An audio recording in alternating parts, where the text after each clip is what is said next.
La opinión generalizada es que Bobby debía de ser la mano derecha del presidente, pero Jack mantenía la distancia con todo el mundo, incluso con su hermano. Bobby Kennedy probablemente fuera la persona más allegada a él, y sin embargo nunca fue invitado a comer arriba mientras John fue presidente. Y Bobby estaba resentido por eso. Pero Kennedy mantenía a todo el mundo en su sitio, y el sitio de Bobby no era el segundo piso, sino el primero. La mayoría de los presidentes anteriores tuvieron la suerte de gozar de un período de luna de miel en su presidencia, pero a Kennedy se le echó encima la crisis mundial inmediatamente. En Moscú, el astuto dirigente soviético Nikita Khrushchev había anunciado su intención de apoyar la expansión del comunismo soviético en el tercer mundo. Esto suponía un desafío a las esferas de influencia norteamericanas, desde Vietnam a Cuba. En respuesta, Kennedy solicitó un aumento masivo en el gasto de defensa. A los 10 días de tomar posesión de su cargo, planteaba este panorama desalentador en su discurso ante el Congreso. No man entering upon this office could fail to be staggered upon learning even in this brief 10-day period the harsh enormities of the trials through which we must pass in the next 4 years. Each day the crises multiply. Each day their solution grows more difficult. Each day we draw nearer the hour of maximum danger as weapons spread and hostile forces grow stronger. En menos de 9 semanas, Kennedy tendría que enfrentarse a su primera crisis de la Guerra Fría. Para el nuevo gobierno iba a ser un desastre absoluto.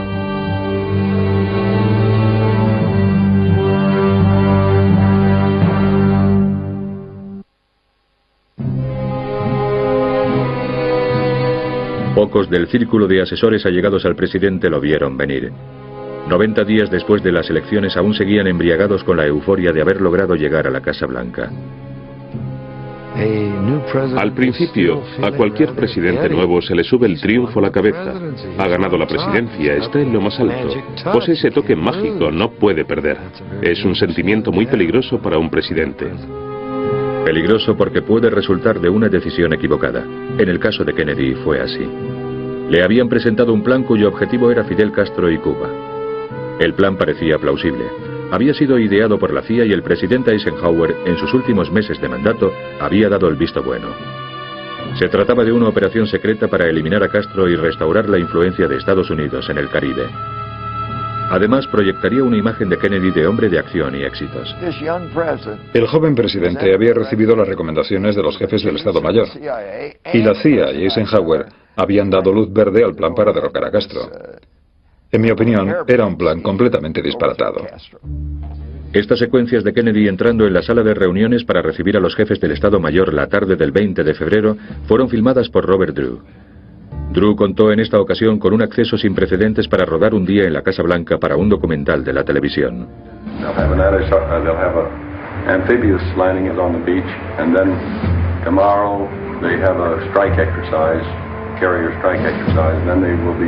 Taken down to run to Panama. How many countries are represented? All but Cuba. Estos comentarios no se incluyeron en el documental original. Lo que acaban de oír es una parte de unas instrucciones confidenciales para una serie de maniobras militares secretas que realizarían para preparar una invasión eventual de Cuba. Durante los 2 meses siguientes, Kennedy escucharía atentamente cómo los partidarios de la invasión hacían hincapié en la importancia de seguir adelante con el plan que Eisenhower había refrenado. Kennedy tenía la impresión de que los generales le estaban poniendo a prueba para ver si tenía el coraje necesario para ser el comandante en jefe. Es muy importante tener en cuenta que Kennedy era teniente de la Marina en la Reserva y se estaba dirigiendo a unos almirantes con muchas medallas en las solapas.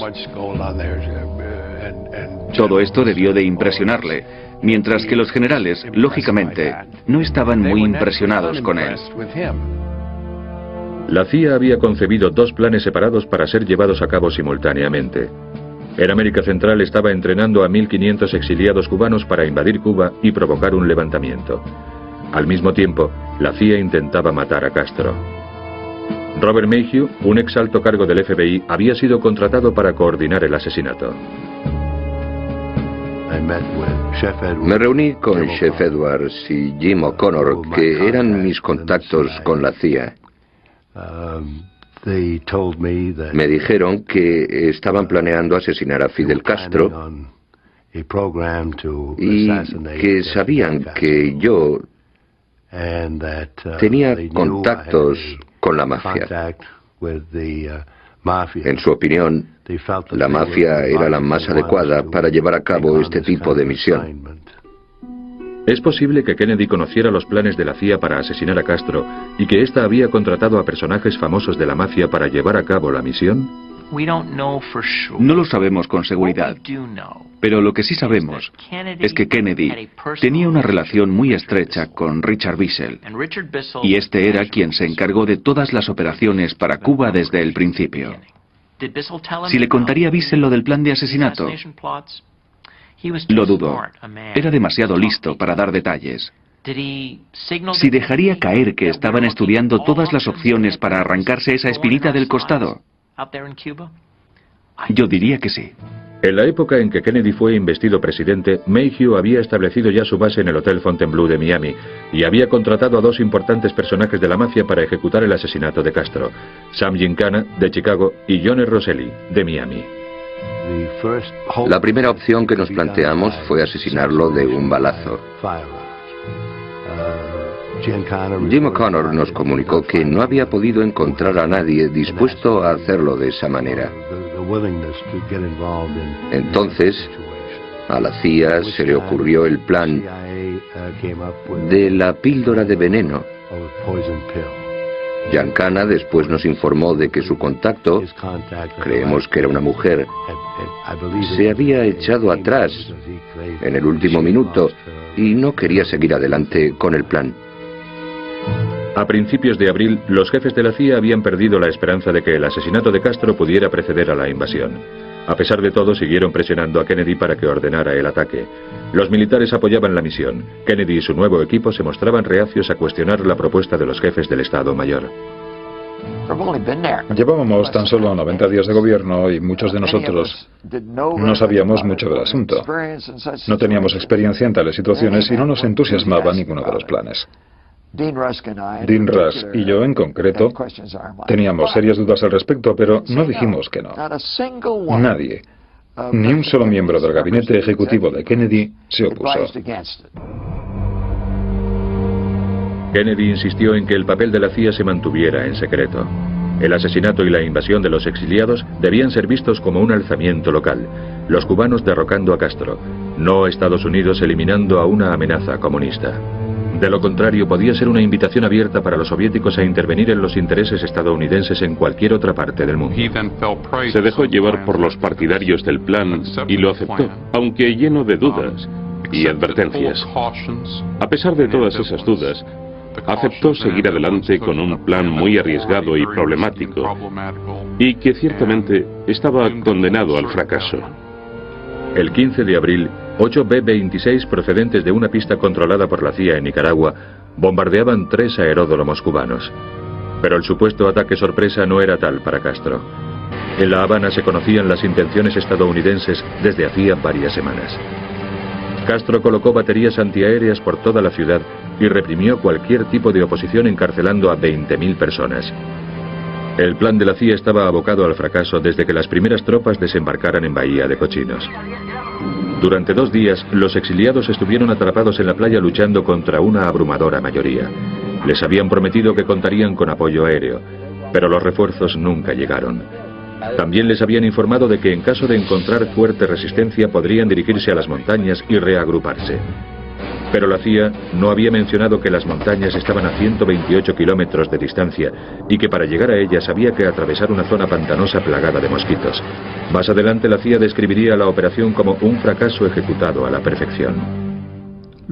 ¿Perder? Nunca se nos habría pasado por la cabeza. Sabíamos que sería difícil, pero conociendo el poder de Estados Unidos, ¿cómo vas a esperar que un país al que nunca han derrotado y que nunca ha secundado una causa perdida nos fuera a hacer lo que nos hizo?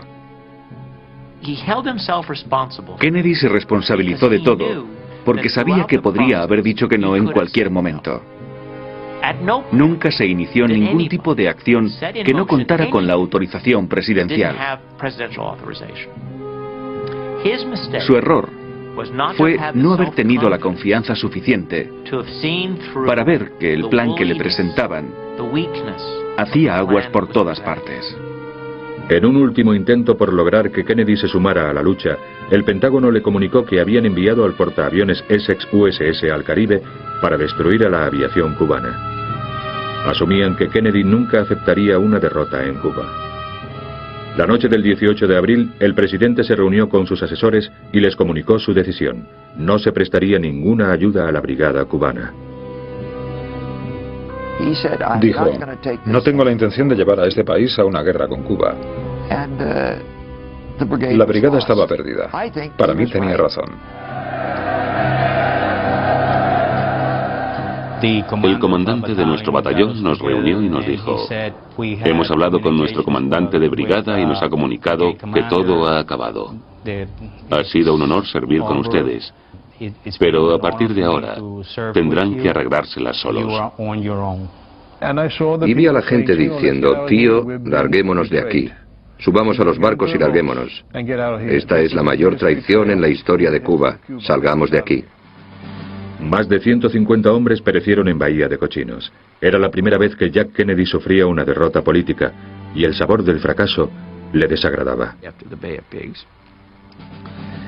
Después de lo de Bahía de Cochinos, una noche estaba con él y me dijo: fíjate, 50 de los hombres más inteligentes, 50 de los mejores, de los más experimentados del mundo diciendo: sí, es genial, es un plan estupendo. Y 5 minutos más tarde, cuando todo empieza a desmoronarse, nos miramos y decimos: ¿cómo hemos podido ser tan estúpidos? La crisis se cobró su precio en la salud de Kennedy. Los informes médicos de este periodo reflejan un aumento en los fármacos para combatir la ansiedad y el dolor. Para ocultar hasta qué punto el asunto había afectado a su salud, el presidente tuvo que valerse de ciertas estratagemas.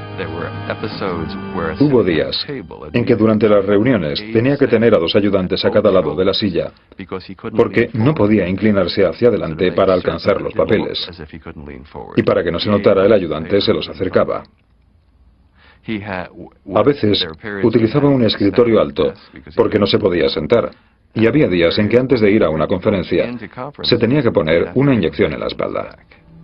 Mientras tanto, los periódicos publicaban que todo había sido una operación de la CIA. Durante 2 días la Casa Blanca respondió con evasivas. Por fin, Kennedy, en una rueda de prensa, asumía la responsabilidad por el desastre. There's an old saying that victory has 100 fathers and defeat is an orphan. Further statements, detailed discussions are not to conceal responsibility because I'm the responsible officer of the government. Fue un golpe terrible, vaya si lo fue.